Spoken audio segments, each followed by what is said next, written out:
He declared a retired war dog the rightful owner of the land because his paw print was on the deed. That was the moment everything unraveled. A courtroom packed with developers, lawyers, and cameras, silenced by the one fact they never saw coming. The land didn't belong to them. It belonged to him. Bruno, a German shepherd who had served 3 tours, saved dozens of lives, and outlived every lie buried beneath his paws. If that made your heart skip a beat, stay with us. Like, subscribe, and share this story with someone who believes dogs are just animals. And tell us in the comments, where are you watching from, and when did you realize Bruno was more than just a dog? We'd love to hear your story too. The Arizona sun hit harder than Darius Cole remembered. Dry, unforgiving, and radiant with that kind of relentless energy that burned not just your skin but your memories. The pickup truck rattled as it rolled past the dusty welcome sign of Greenville, a place that had once been more field than fence.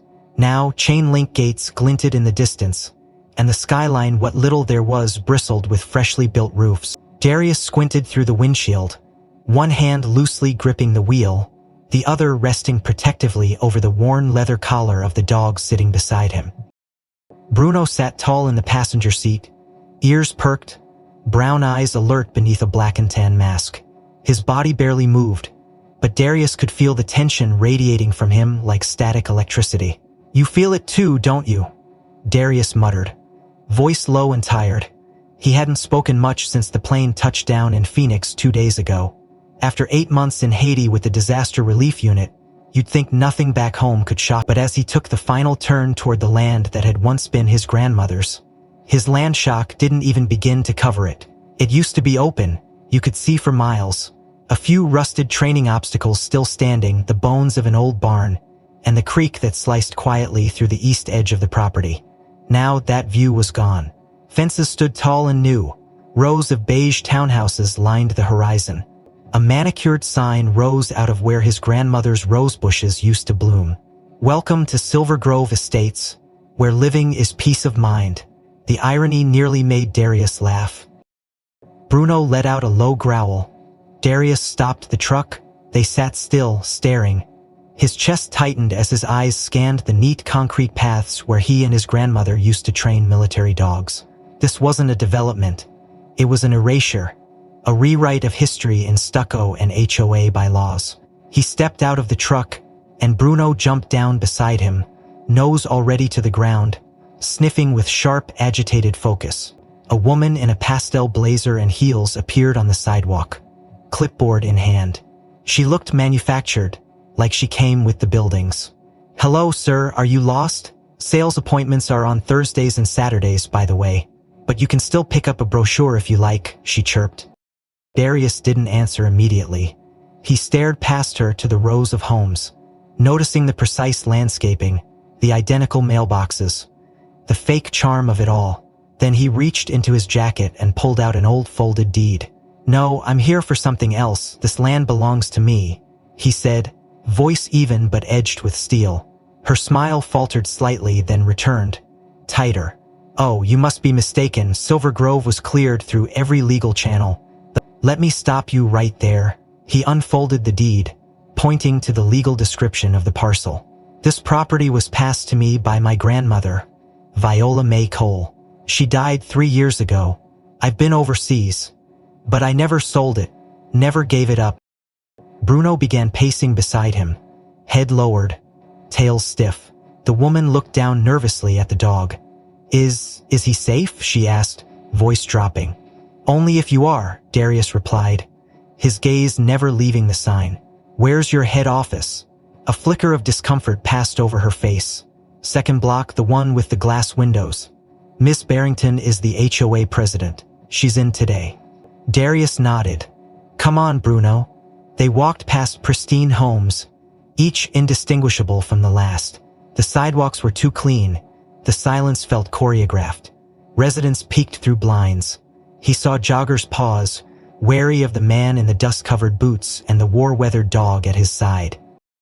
Bruno stopped abruptly at the corner of a lot, sniffed the grass, and began pawing the earth furiously. Darius called him back, but not before noticing a metal plaque nearly buried under mulch. "Plot 17, Phase 1. That used to be the site of the kennel.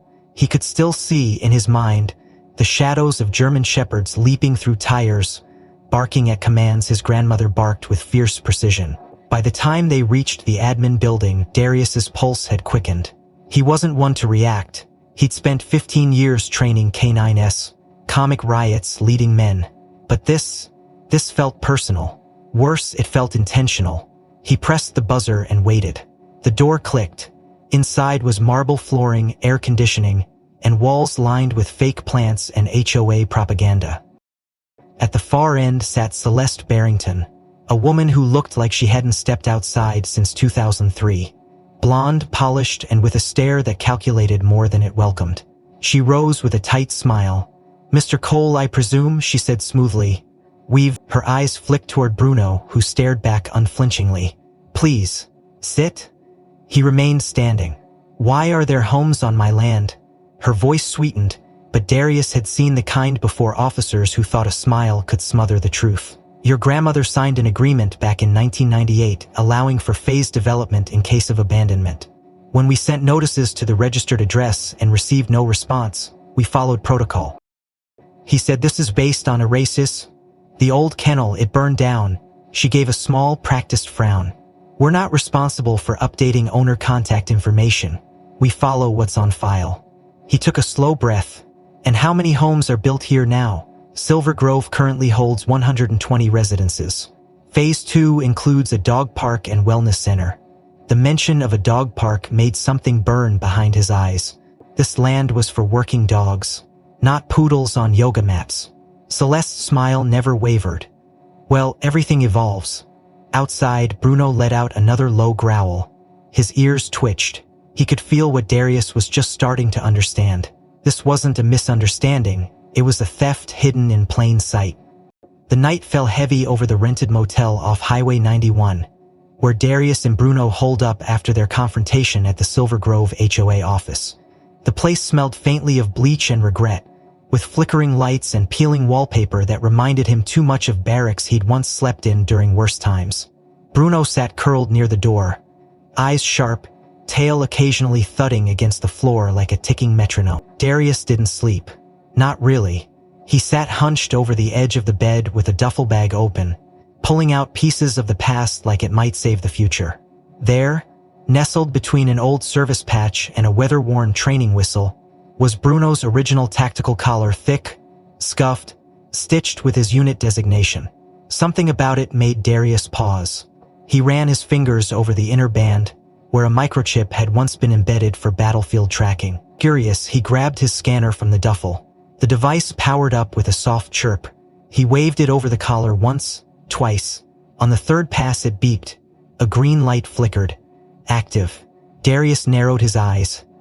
Plugging the chip into his laptop took a bit of soldering, a trick he'd learned from a tech guy during joint training in Qatar. But when the data finally loaded, he leaned forward. Breath caught. GPS logs. Dozens of them. Dated within the past 6 months. A circular pattern that outlined the entire property, every street, every cul-de-sac, even the private walking trails Celeste bragged about. Bruno's tracker, long presumed deactivated, had been quietly recording routes while Darius was out of the country. The routes weren't random. They aligned perfectly with the phased development plan posted on the HOA's website, an expansion that hadn't even existed on city permits until 2 months ago, which meant someone had been moving around his land repeatedly with Bruno's collar. The question was who and why? The next morning, Darius returned to Silver Grove not to confront but to observe. He parked on a side street, sunglasses on, hood up. Bruno stayed low in the truck, ears alert. They watched a maintenance man sweep the entrance gate, a woman jog by in matching sportswear, a golf cart driven by a teenager with a HOA badge attached to her lanyard. Nothing felt accidental here. Too clean, too curated. Darius opened his laptops, screenshotted the GPS overlays, and cross-referenced timestamps with county development records. As he'd suspected, the timeline didn't match. The HOA had begun construction weeks before filing permits. He clicked through archived footage he'd pulled from Bruno's patrol log. One frame froze him cold. A silver SUV, license plate barely visible, parked near what used to be the northeast. Exiting the driver's side was Celeste Barrington. She wasn't wearing her pastel blazer. No pearls, just boots, gloves, and a hard hat. Not supervising staking, planning. He printed the frame, circled the timestamp. This was leverage, evidence of trespassing, of fraudulent land use. He had enough now to force their hand or at least shake their confidence. He tucked the folder under his arm and drove straight to the HOA headquarters. Celeste was seated behind his glossy desk when he entered, unannounced. Her assistant rose in protest, but one glance from Darius silenced him. Celeste didn't flinch. "Mr. Cole," she said smoothly, like she'd rehearsed it. "Back so soon? You know damn well why," he replied, laying the folder on her desk with a flat slap. "Recognize this?" She flipped through the contents, unbothered. When she got to the GPS logs, her lips curled slightly. Old data, interesting but ultimately irrelevant. Irrelevant? Darius leaned forward. "You started development before filing a single permit. You were already digging when my dog's collar was still pinging coordinates. On land that belongs to me." She slid a paper across the desk. "Correction. Land that now belongs to Silver Grove Estates. You've seen the development charter, haven't you?" He scanned the document, and something in his stomach dropped. There it was, the line he hadn't expected. Transfer of right and authority assigned to Bruno Cole, heir of record as designated. He stared at it, trying to process the absurdity. "Bruno," she said sweetly. "We tried reaching the registered owner of record multiple times. The last living entity tied to the parcel, as per your grandmother's 1998 HOA filing, was her designated companion and legal ward. A canine, yes, but no one ever updated the file. You're trying to say this dog," he pointed to Bruno, who now stood stiff beside him, "legally owns this land?" "No," she said, raising a finger. "I'm saying the land was abandoned by its last designated steward. Legally speaking, abandonment triggered Clause 17 of the HOA Charter, which allows for reclaiming and redevelopment under community use." Darius laughed once bitterly. "You made a dog. You followed policy," she replied. "And the courts will agree. Unless you have something stronger than a tracker and a conspiracy theory, I'd advise you to reconsider any action." He picked up the folder. "You're underestimating two things, Ms. Barrington. One, the law doesn't like clever games. And two, Bruno never forgets a cent." Celeste's smile twitched. Outside, the wind picked up as clouds gathered over the perfectly trimmed hedges of Silver Grove.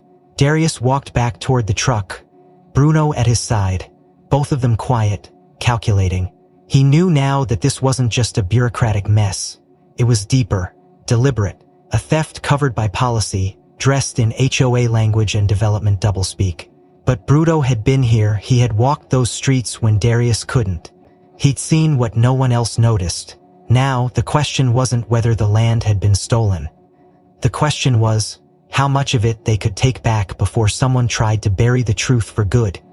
The old oak tree stood crooked at the edge of what used to be the southeast training quadrant, its bark peeling, roots exposed like a wound slowly forgotten by time and progress. It was the only thing left untouched by the HOA's manicured tyranny. The same tree where Darius had tied his first command leash at 13. The same one his grandmother used to call the Sentinel, a nickname passed down from her own father who planted it with his bare hands. Now it stood hunched and haunted, casting a crooked shadow over a plastic bench with the words, "Pet Rest Area sponsored by Silver Grove HOA." Darius stared at it in silence, Bruno standing beside him, nose twitching in the dry breeze. They hadn't come back here since the confrontation with Celeste, but something about this place had pulled Bruno off course during their last walk. He'd stiffened, ears flat, then lunged toward the tree with sudden purpose, sniffing, circling, and then digging. Darius didn't stop him. Something in his gut said, "Trust the doc. Trust what instinct sees before logic can catch up." After all, Bruno had never misread danger before. The dirt was harder here, sun-baked and mixed with gravel from nearby sidewalk renovations. Bruno clawed through it with military efficiency until his paws metal. Darius knelt beside him, brushing back soil to reveal the corner of an old tin box, rusted but intact. He glanced around. No cameras nearby, just birds in the branches and the faint hum of distant sprinklers. He lifted the box, its hinges creaking as it opened. Inside, wrapped in a canvas cloth stiff with time, lay a mini tape recorder, the kind his grandmother used back in her dog training days. There was also a folded envelope, yellowed and sealed with her initials. Back at the motel, Darius placed the recorder on the table, hands trembling just slightly as he pressed play. The tape crackled, then her voice filled the room, low and deliberate, as if she were speaking across time. "Darius," she began, her southern drawl soft like honey over gravel. "If you're hearing this, then I reckon something's gone wrong, and I pray it's not too late." Brunei lay beside the table, his ears twitching with each word. The celebrity Barrington came sniffing around again. She dressed it all up nice, called it community development, said she wants to honor the legacy of canine training. But she doesn't give a damn about legacy. She wants what's under the land. They found deposits, baby, natural gas, right beneath the kennels, been known for years, but they couldn't touch it while the graves were protected. Darius blinked slowly, memories rearranging themselves. "He offered me money. A lot of it. Told me the dogs wouldn't care, that bones don't bark. I threw their offers back in their face. But I know they're kind. If they can't buy something, they'll lie, twist, and steal until it's unrecognizable." The tape clicked softly as she took a breath. "Choose back, don't trust the papers. Don't trust the courts. Trust the land, trust the truth we buried and the dog at your side. Bruno was bred to protect. But so were you. This land don't belong to banks or bylaws. It belongs to every paw that ran across it, to every command shouted in training, and to the boy I raised to understand what honor really means. If Celeste's name is on any document, you burn it with fire. If she built over my doxes, you make her dig up." Darius paused the recording, his throat tightening. He could smell her voice in the room, the tobacco on her breath, the lavender lotion on her fingers when she used to check his spelling homework while brushing Bruno's coat. He unfolded the letter next. It was dated March 14, 2021. The ink had bled slightly in one corner, but the writing was unmistakable, slanted, neat, and furious. "To whom it may concern," it began, "Viola May Cole. Hereby state that I was approached by the Silver Grove Development Committee, led by Celeste Barrington, with a proposal to relocate the graves of more than 34 certified service dogs in exchange for a silent settlement of $2 million. I refused, as will be reflected in recorded complaints filed with the County Land Ethics Board. Code Leb 2219. Any future attempt to seize this land without my knowledge constitutes not only legal fraud, but a moral disgrace that desecrates the memory of every dog who died in service to this country." Her signature bled into the paper like a vow. Darius folded the letter slowly, like sealing a wound. The motel window rattled from a passing truck, breaking the stillness. Darius looked at Bruno. "She knew, years ago, and she trusted you and me to stop this." Bruno let out a quiet whine, almost mournful, before nudging the recorder with his nose. The tape had continued playing. "If anything happens to me," Viola's voice continued, "I've left copies of everything, not just with the board but with a woman named Allison West, lawyer in Taining, bright as a whip. I don't know if she stayed clean, but she cared about this place.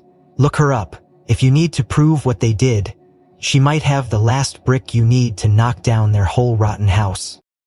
Darius sat back, the weight of it all pressing on his chest.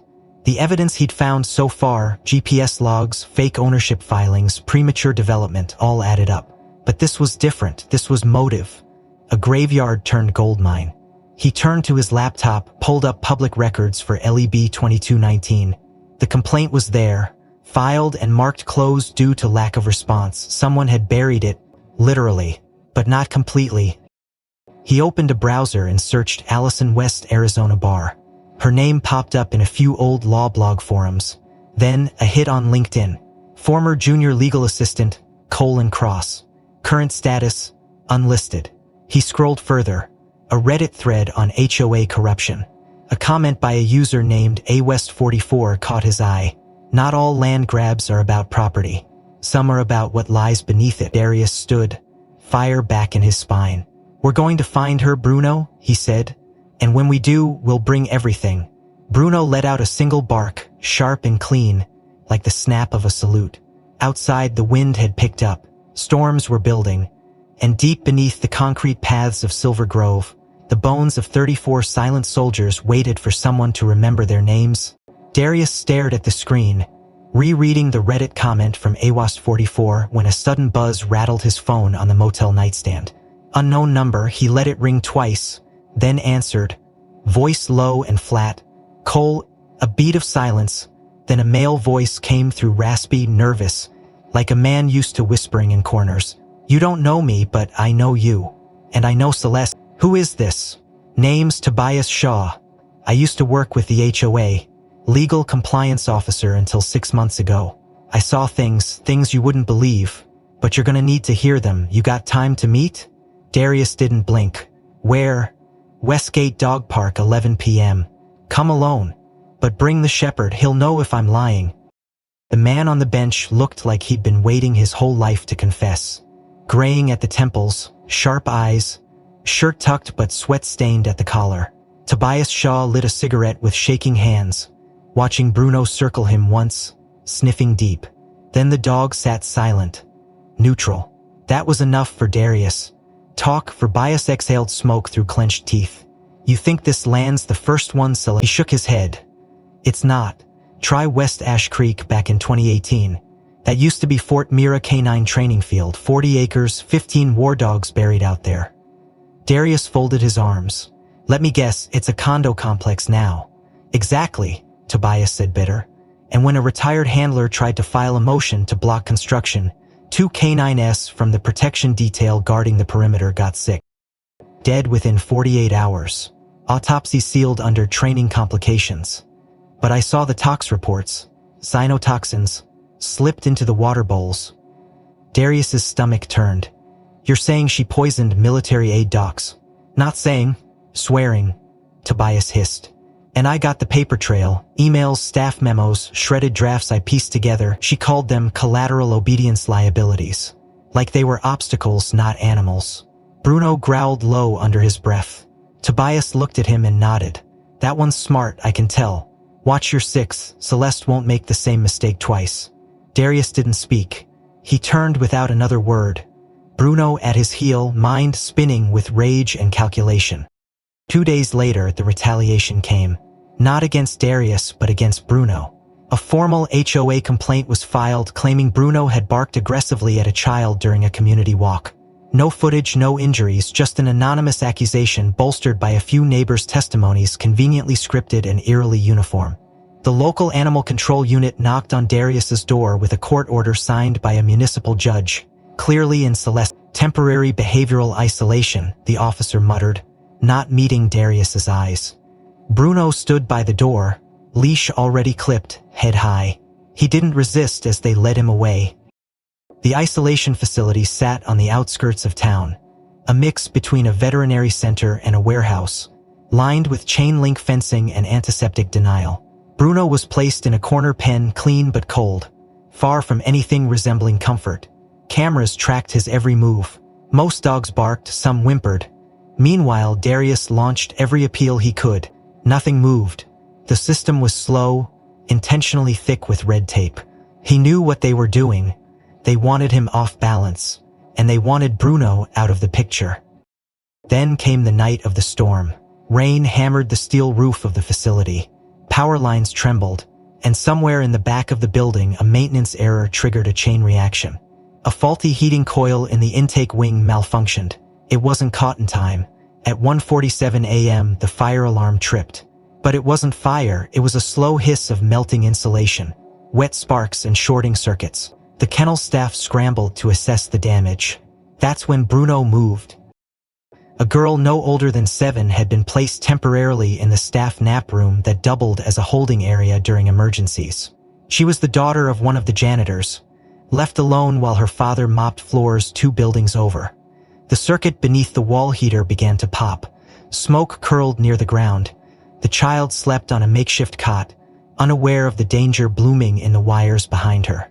Bruno heard it first, smelled the burn, the scent of ozone and panic. He lunged against his gate, lips curled, eyes wild with instinct. The latch, weakened by rust, bent slightly. He kept ramming until the bolt snapped. Cameras caught the rest. Bruno ran down the hall, tail straight, paws silent on the tile. He skidded into the room just as the first flicker of flame kissed the curtains. He barked once, twice, then grabbed the girl's sleeve with his teeth, tugging until she stirred. Smoke choked the space. He dragged her toward the door, nosing the handle, pushing with all his weight until it gave. By the time staff arrived, the alarm blaring, Bruno was standing between the girl and the heating unit, his fur singed at the haunches, growling at the smoldering outlet like it was alive. The news spread fast. Surveillance footage leaked. Social media erupted. Hero K9 saves girl from electrical fire. Local networks picked it up. National ones followed. By noon, a petition to release Bruno from custody had over 60,000 signatures. The same neighbors who once accused him now posted photos of their children hugging stuffed German shepherds, captioned, "Justice for Bruno." Celeste's cornered and furious tried to frame the event as, but no one was buying it.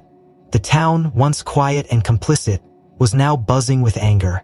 Darius stood outside the isolation facility, waiting as a clerk with trembling hands unlocked the gate. Bruno ran straight to him. No leash, no hesitation, just trust. Darius knelt, buried his face in the dog's neck. "They tried to take you out," he whispered, "but you showed them who the real protector is." The cameras caught that too. It went viral. A black man embracing his war dog like a brother come home from battle. In the background, storm clouds still rolled, but something had shifted. The footage of Bruno rescuing the child had shifted the tide. But Darius knew public sentiment wasn't enough to take Celeste down. Applause could fade, headlines would be replaced, and sympathy wouldn't stop land transfers or erase forged documents. He needed something undeniable, something that would reveal Celeste not just as unethical but criminal. And to do that, he'd have to bait her. So he called, voice calm, casual, calculated. "I've been thinking," he said. "Maybe it's not worth fighting anymore. I just want peace. Maybe there's a deal to be made." She didn't bite immediately. There was a pause, then the sound of ice clinking in a glass. "Are you proposing a settlement, Mr. Cole?" "I'm saying," Darius replied slowly, "I'd be willing to sign over my claim to the land if the price is right." Another pause, longer this time. Then she said, "Let's meet." 3 days later, the Silver Grove HOA hosted a champagne brunch at the community center. An informal celebration as the invites read, complete with press coverage, HOA board members in pastel suits, and banners proclaiming unity through resolution. Darius arrived in black. Black shirt, black jeans, black tie. The only pop of color was Bruno's service vest, navy blue, stitched with 3 silver bars and the phrase "Stand to Protect" etched across the back. They entered together, eyes cutting through the crowd like searchlights. Celeste waited at the front, smile sharp and polished, flanked by lawyers and photographers. She reached out a hand, her watch gleaming under the spotlights. "Mr. Cole," she cooed, "thank you for choosing peace." "I wouldn't call it peace." They posed together for photos, champagne glasses raised, pens positioned over thick stacks of settlement paperwork. Reporters asked soft questions. Celeste gave sweet answers. Bruno stood motionless, scanning the room, his ears twitching every time a camera clicked. He didn't like it here. Too many eyes. Too much perfume layered over something rotting. Just before the ceremonial signing began, a waiter dropped a tray behind the stage, and the crash made everyone flinch. Everyone except Bruno. He lunged.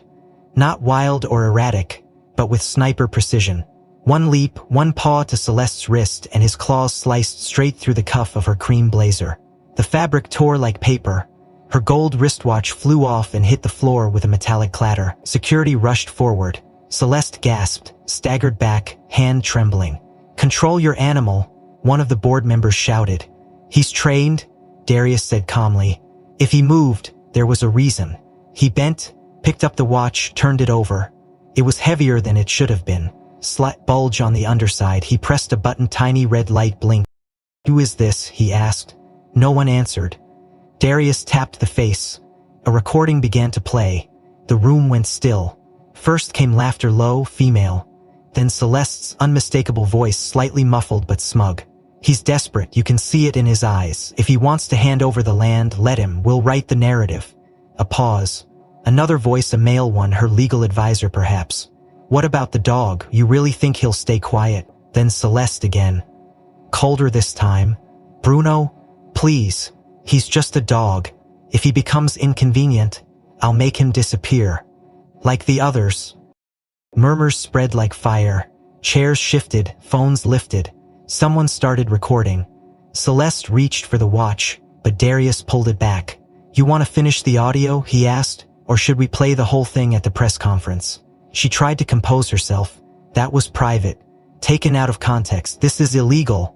That's rich, Darius snapped. You forged ownership documents in a dog's name. You destroyed military graves. And now we've got you on tape threatening a federal canine asset. You want to talk about illegal? The board looked stunned. Some were already backing away, murmuring to each other. Reporters clicked furiously. Celeste turned pale. This is entrapment. You brought him here to attack me. Bruno didn't attack, Darius replied. He exposed. That's what protectors do. He handed the watch to a nearby reporter. You'll want to archive this before it disappears. In the chaos that followed, Darius walked Bruno out of the community center, down the sidewalk past the sign that still read Silver Grove Estates. The sun had dipped low, casting long shadows that swallowed the path behind them. Darius didn't speak. Neither did Bruno. But as they reached the edge of the property, a small group of residents stood waiting, one of them an elderly man with a Vietnam veteran's cap. The dog saved my granddaughter, he said softly. If they're coming after him, they're coming after all of us. Darius nodded once. Then maybe it's time we stop playing defense. Behind him, Celeste's carefully choreographed celebration lay in shambles. But the real play hadn't even started yet. The morning after the watch recording shattered Celeste's narrative. Darius woke to silence thicker than any he'd felt since the war. Bruno hadn't moved from his bed near the foot of the motel cot, where he usually curled alert and ready. But now he lay stretched unnaturally still, chest rising in shallow, uneven lifts. Something was wrong. Darius dropped to his knees, hands sweeping under Bruno's jaw, over his ribcage, searching for a wound. Nothing. But the dog's eyes were unfocused, pupils too wide, his breath labored. Darius called his name once, twice. Bruno didn't respond. Panic clawed its way into his throat. He scooped Bruno into his arms without thinking, carrying the limp body to the truck with trembling urgency. The local vet clinic took him in immediately, no questions asked by now. Everyone in town knew who Bruno was. They ran blood work, started IVs, flushed his system with saline and charcoal. Hours later, the answer came back in a whisper from a young vet tech. Toxic exposure. Was he outside? She asked. Darius shook his head. He was in my room all night. Her eyes darkened. Then it had to be ingested before that? How long? Darius asked. If it was deliberate, 12 to 24 hours, depending on the substance. But the levels we're seeing, it had to be concentrated. Another pause. And intentional. The idea knocked the breath from Darius's chest like a punch. Poison. They'd poisoned a dog with Metal's history. They'd seen him as nothing more than an obstacle. Again. He stood in the hallway outside the exam room, staring at the closed door while the machines beeped steadily inside. His fists clenched, knuckles white. He'd trained dogs to sniff out IEDs, detect heartbeats under rubble, signal silent ambushes in war zones. But he'd never prepared for this. Not here, not home. Bruno lay comatose for 2 nights. The vet said there was movement in his limbs during sleep, but no wakefulness, no recognition. Darius refused to leave. He sat on the linoleum floor beside the kennel, sleepless, jaw clenched, eyes dry but burning. On the 3rd night, something shifted. It was subtle, a tapping sound, faint against the plastic kennel floor. Darius looked up. Bruno's paw twitched, then tapped again. Then again. It wasn't random. It was rhythm. Darius blinked, heart catching. 1 short, 2 long, 1 short. A pause, then 3 short. 1 long, 1 short. His breath stopped. It was Morse code, the same sequence they'd used on patrol in Syria when radio silence was mandatory. The phrase he'd taught Bruno in case everything else failed. You son of a bitch, he whispered. You stubborn, brilliant bastard. He leaned closer, watching Bruno's paw tap again, this time weaker but deliberate. The dog was telling him he hadn't given up. He was fighting the only way he could. And suddenly, Darius felt the weight in his chest shift, not lifting, not yet, but realigning. Rebuilding. He stepped outside, the desert wind biting cold through his jacket, and pulled out his phone. He scrolled through the voice memos, fingers shaking, until he found the one he needed. The last message from Viola May. Her voice cracked through the static, older than he remembered, but full of the same fire. "You're not fighting alone. You carry," the words sit in the air around him like armor. Inside, Bruno tapped once more. Then his paw fell still, but the message had been delivered. Darius sat back down beside him, his hand reaching through the gate to rest on Bruno's shoulder. "We're not done," he murmured. "You and me, not yet." He turned back to his notebook, to the maps and documents he'd scattered on the vet clinic floor like war plans. The fight had always been about the land, the law, the lies, but now it was personal. Now it was blood, and someone was going to answer for it. The morning after Bruno tapped out his message, Darius returned to the motel with a fire under his skin and a question burning in his throat. What had Viola May hidden that was still out there waiting to be found? She had trusted him, left clues, trails, whispers, and there was one more name she had mentioned: Rex. The oldest dog buried beneath the sentinel oak, the first canine Viola ever trained on that land, and the only one she said had something buried with him. Darius packed up maps, drone schematics, old kennel floor plans, then drove back to the tree with a shovel and a purpose. The sun was brutal, but Darius worked like a machine, stripping away earth layer by layer, with Bruno sitting quietly under the shade, weak but awake, watching with hollow-eyed devotion. After an hour of digging, the spade struck metal, not a coffin smaller, a capsule, weather-sealed, marked with army tags, the name Rex engraved in deep lettering on a rusted steel ring. Inside, wrapped in Kevlar cloth and plastic, was a waterproof drive the size of a thumb. Darius closed his eyes. "You knew, didn't you, old boy?" he murmured. "You knew she'd come back for the land?" He took it to Tobias Shaw that night, knowing the former HOA compliance officer had better decryption tools than his own dusty laptop. They worked out of Tobias's cluttered garage, surrounded by stacks of old hard drives and towers buzzing with fan noise. When the file finally opened, it launched a single video, grainy but clear. A date stamp from 3 years ago, before the first shovel ever hit Silver Grove soil. A man in a hazmat suit knelt beside a dirt trench, holding a probe. Behind him, a sign read, "Environmental Site Survey Zone 8. The camera panned to the readout screen, levels flashing red. Benzene, mercury, chlorinated solvents. Numbers far above residential safety thresholds. The voice behind the camera, female, calm and clipped, read off a report code. Assessment complete, contamination confirmed. Then, as the video ended, a second file automatically began playing. This one, a boardroom meeting. Celeste sat at the head of a long glass table. To her left, a man in a gray suit with a pin bearing the logo of Excelsior Energy Group.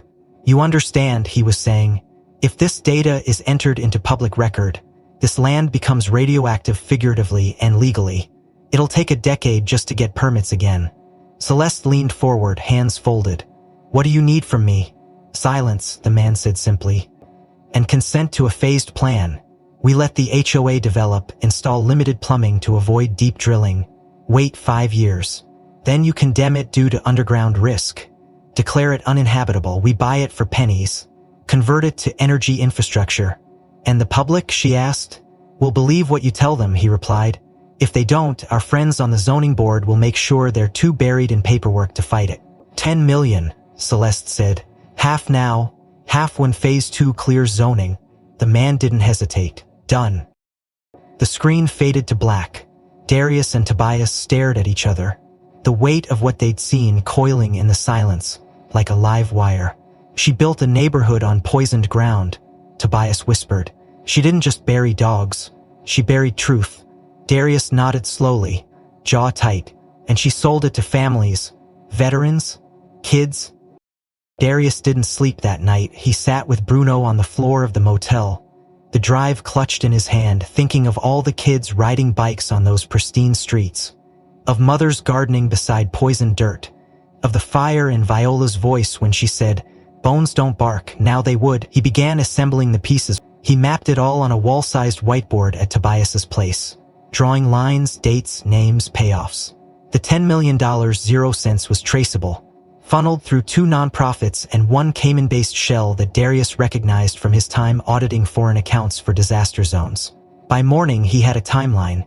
By noon, he had an encrypted packet ready to be delivered to an investigative journalist who owed him a favor. But he wasn't done yet.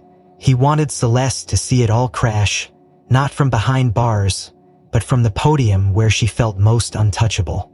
And for that, he'd need one more stage, one more trap, and the right audience watching when it all exploded. The walls of the Silver Grove Community Center had never seen so many people. Folding chairs filled the room edge to edge, occupied by homeowners still in joggers, gardening gloves, paint-stained jeans, people caught between morning chores and something they could no longer ignore. The whisper of Darius Cole's invitation had rippled through the neighborhood like wind through dry grass. No HOA banners, no catered brunch, just a man, his dog, and a truth too big to contain any longer. At the front stood a projector screen. Behind Darius, a corkboard covered in pinned documents, red string tracing names and dates. Bruno sat quietly at his side, lean and still, eyes trained on the crowd. The room buzzed with uncertainty. Then Darius stepped forward and raised his voice, not angry, not triumphant, just steady. "You know, a lot of you think I came here to take something back," he began. "Land, homes, control.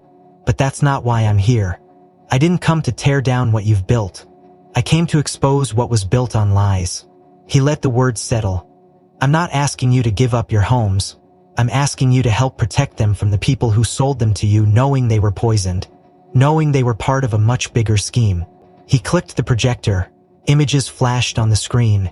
The hazmat video, the payment trail to Excelsior Energy, the clipped audio from Celeste's watch. People gasped. A woman covered her mouth. A man in the back swore under his breath. Darius continued. Sellers Barrington knew about the contamination. "She accepted $10 million, 0 cents to bury it and bury you with it. This entire neighborhood is scheduled for condemnation within 5 years. You won't just lose your homes, you'll be blamed for building on toxic soil. And when that happens, she walks away clean, richer, protected, with lawyers ready to say it was your fault." Bruno shifted beside him, as if sensing the tension rising.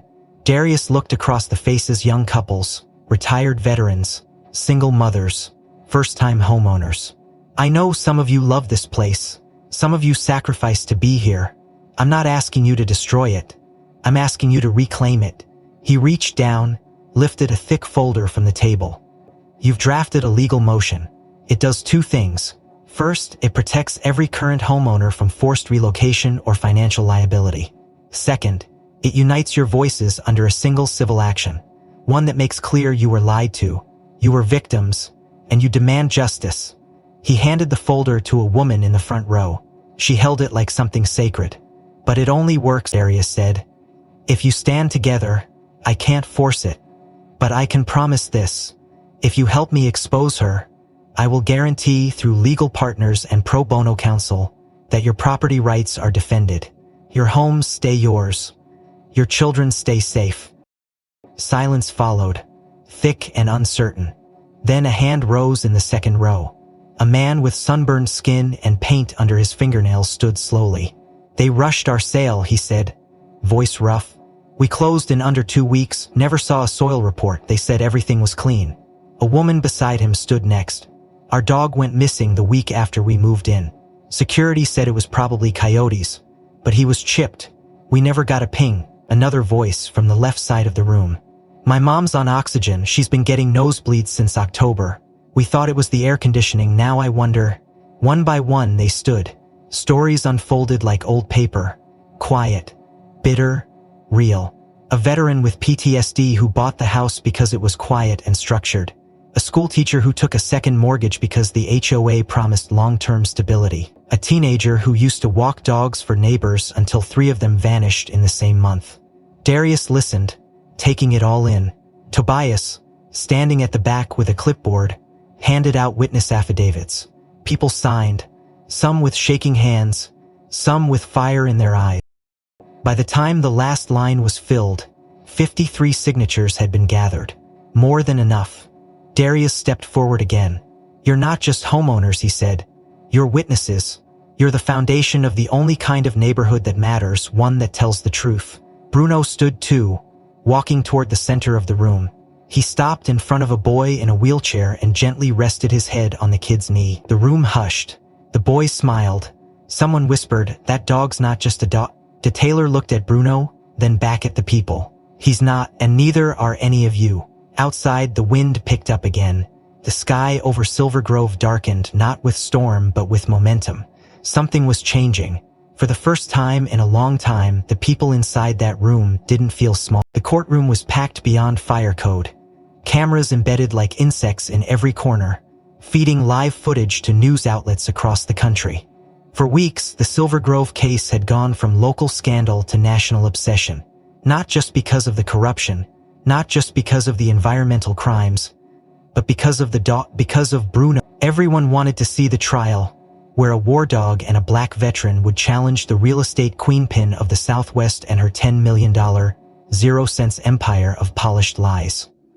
Darius sat at the plaintiff's table, wearing a dark suit that didn't quite hide the exhaustion in his eyes. Bruno lay at his feet, alert but calm, dressed in his service vest adorned with campaign medals, his gaze steady on the gallery like he understood exactly where he was and why he was there. Celeste Barrington sat at the defense table, draped in beige silk and flanked by two attorneys from Blackstone and Ward, her face carefully blank, but her fingers twitching beneath the desk. The presiding judge, Han-Marie Rourke, known across Arizona for her ruthless precision and zero tolerance for manipulation, called the room to order with a single strike of her gavel. "Plaintiff," she said, "you may proceed." Darius stood slowly. "Your Honor," he began, his voice clear, steady, and louder than necessary in the heavy silence. "This case is not just about land. It's not just about fraud. It's about something deeper. This land was entrusted to my grandmother, Viola May Cole, who served this country by training generations of canine warriors. She left it to me not because of bloodlines or inheritance laws, but because of trust. And she knew I wouldn't be alone. She knew Bruno would be with me, and now you'll see why that mattered." He walked to the projector, clicked a remote, and the video played. The environmental footage, the boardroom deal, the redacted permits. The crowd didn't breathe. The defense team didn't blink. Then he played the clip from the watch. Celeste's voice, sharp and cold. "Bruno, please, he's just a dog. If he becomes inconvenient, I'll make him disappear." Like the others, Celeste shifted in her seat, hands gripping the edge of the table. Her lawyer stood quickly. "Your Honor, the defense moves to exclude." "Denied," Judge Rourke snapped. "This has direct bearing on intent and character." Darius turned back to the room. Bruno served 3 tours overseas. He located survivors in collapsed buildings. He de-escalated violent threats. And when we came home, he continued to serve until someone decided he was an inconvenience. He paused, then produced the amended property title signed by Viola May in 2019, filed as a private trust with dual stewardship under Arizona's Canine Veterans Recognition Statute. This document, undisclosed until recently, identifies Bruno Cole as co-steward of the Cole Property Trust. Legally, by the statute's own language, any retired military dog designated in a trust has right to custodial land ownership, with a human guardian empowered to act on their behalf. Murmurs broke out. Celeste laughed, sharp and disbelieving. "You're joking. This is a circus. It's a dog. You're giving property rights to a German shepherd?" Darius didn't flinch. "That's correct, ma'am." Judge Rourke raised a brow. "Miss Barrington, do you have a response or just a tantrum?" Celeste shot up from her chair. "You're animals. I built this place from dead soil and barking ghosts. They don't matter. They don't understand what's theirs. I gave this town structure, order, purpose, and all anyone cares about is that mangy mutt and some sentimental war story." Her voice rose, unhinged. "You all think he's some hero?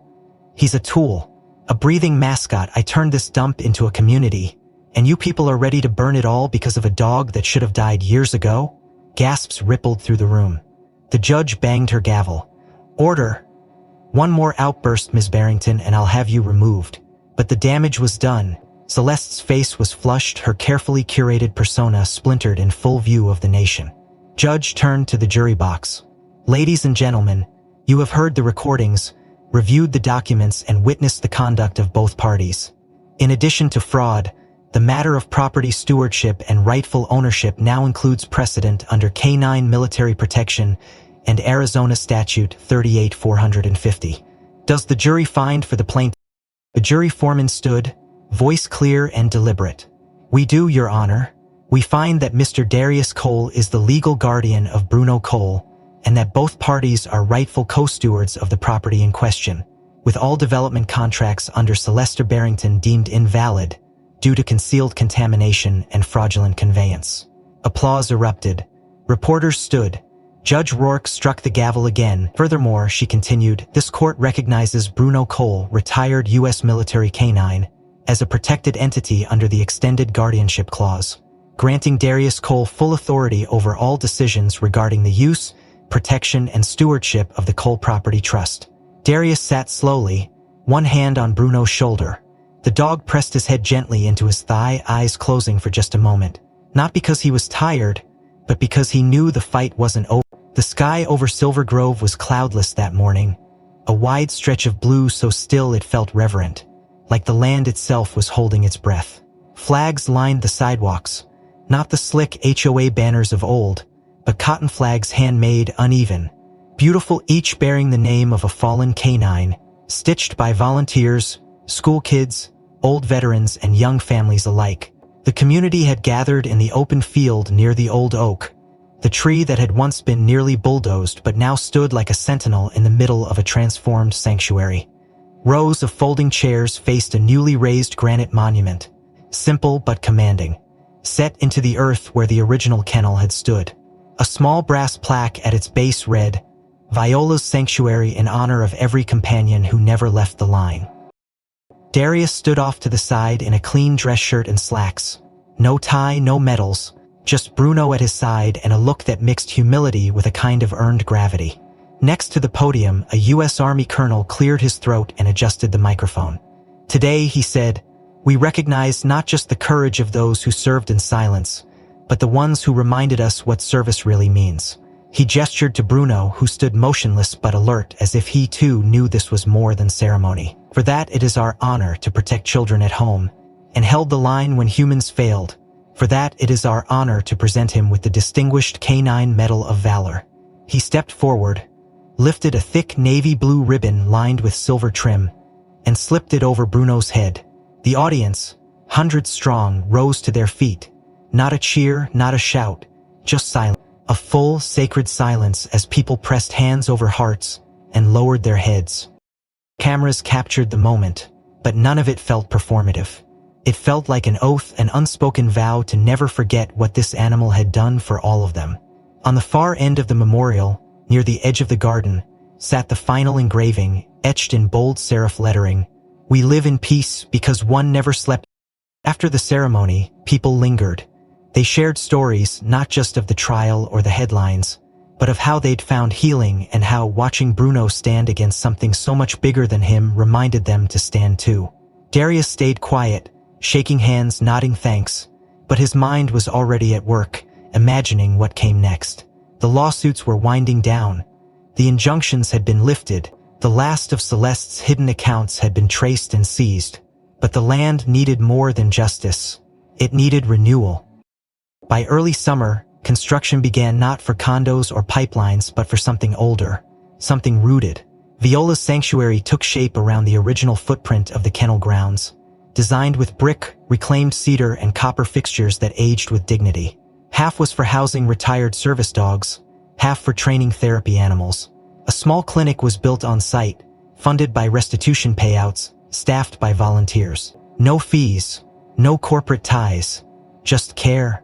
Residents came by to walk the dogs, children read aloud to them in the afternoons, and sometimes when Darius passed through the main courtyard, he could still hear Viola's voice in his head.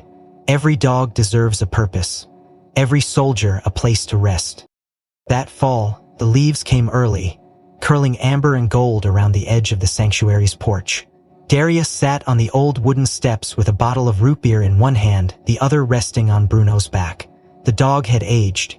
His eyes were grayer now, his walk slower, but the strength never left his shoulders. He was a little harder to rouse these days, but still quick to alert when children screamed or trucks rolled too fast near the gates. They sat there, side by side, watching the sun dip behind the oak tree. The plaque beneath it caught the light, casting shadows shaped like the ghosts of dogs once buried there. And as the first stars blinked into the dusk, Darius leaned back, the bottle tipping to his lips. Then he set it down, turned to Bruno and spoke, not loudly, just enough that the dog's ears twitched. "Thank you," he whispered, "for not leaving me, even when I wanted to leave myself." Bruno shifted, slow and deliberate, and placed his head on Darius's knee. He didn't bark. He didn't move again. His eyes drifted closed, content, at peace, the weight of a long mission finally settling into rest. And as the desert wind slid soft across the field, brushing over grass and stone, porch and paw, it carried no more orders. No more calls to fight, just the quiet knowledge that sometimes the greatest battles end not in applause or glory, but in silence, in loyalty, and in the healing only found between a man and the one soul who never doubted him, not once. If this story moved you, consider liking and subscribing so we can keep bringing you more true tales of loyalty, justice, and the bonds that never break. Which moment hit you the hardest? Was it the courtroom outburst, the message Bruno tapped from the edge of death, or the final quiet on the porch? Let us know in the comments and tell us where in the world you're watching from.